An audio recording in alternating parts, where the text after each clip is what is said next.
யாராவது துவா செய்யுங்க நீங்க கேட்டா உங்கள்கிட்ட கேட்டால் இதை கேளுங்கள். அல்லாஹும்ம பாரிக் லஹும் ஃபீமா, இது சுன்னா. விருந்தாளிக்குன்னு சொன்னா ரசூல் அந்த இடத்துல ஓதித்தான் வீட்டு விட்டு வெளியே வந்திருப்பாங்க. இவங்க போறதுக்கு ரெடியான நேரம் இவர் கேட்டார், யா ரசூலல்லாஹ் உதுல்லாஹ் லி, எனக்கா துவா செய்யுங்க. அப்பொழுது சொன்னார்கள் இந்த துவாவை, அல்லாஹும்ம யா அல்லாஹ் பாரிக் லஹும் ஃபீமா ரஸக்தஹும். இது எல்லா வாழ்க்கையினுடைய அருள்களும் இதுக்குள்ள வந்துட்டு. அல்லாஹ் மூணு வார்த்தை தான்.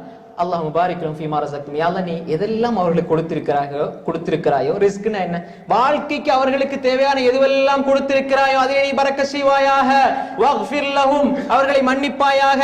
வர்ஹம்ஹும், இரக்கம் காட்டுவாயாக. உலகத்துல எல்லாம் கிடைச்சு அல்லாஹ்வோட மன்னிப்பும் கிடைச்சு அல்லாஹ்வோட ரஹமத்தும் கிடைச்சு எங்க போவாரு? உலகத்துல எல்லா பரக்கத்தும் கிடைச்சிட்டு ஏன்னா கொடுத்ததுல எல்லாம் பரக்கத்தை செஞ்சிரியா அல்லாஹ், மன்னிச்சிரியா அல்லாஹ், உன்ட கருணையை காட்டு. மன்னிச்சா பாவம் மன்னிக்கப்படும், கருணை சொர்க்கம்.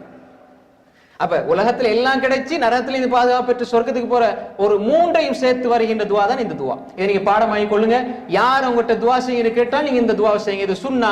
அப்படி நீங்க கேட்கின்ற பொழுது மலக்குமார்கள் ஆமீன் சொல்வார்கள். அது உங்களுக்கு தான் வந்து சேரும், உங்களுக்கு அது பன்மடங்கா வந்து சேரும் நிச்சயமாக. அவர்களுக்கு போகும், உங்களுக்கு வரும்.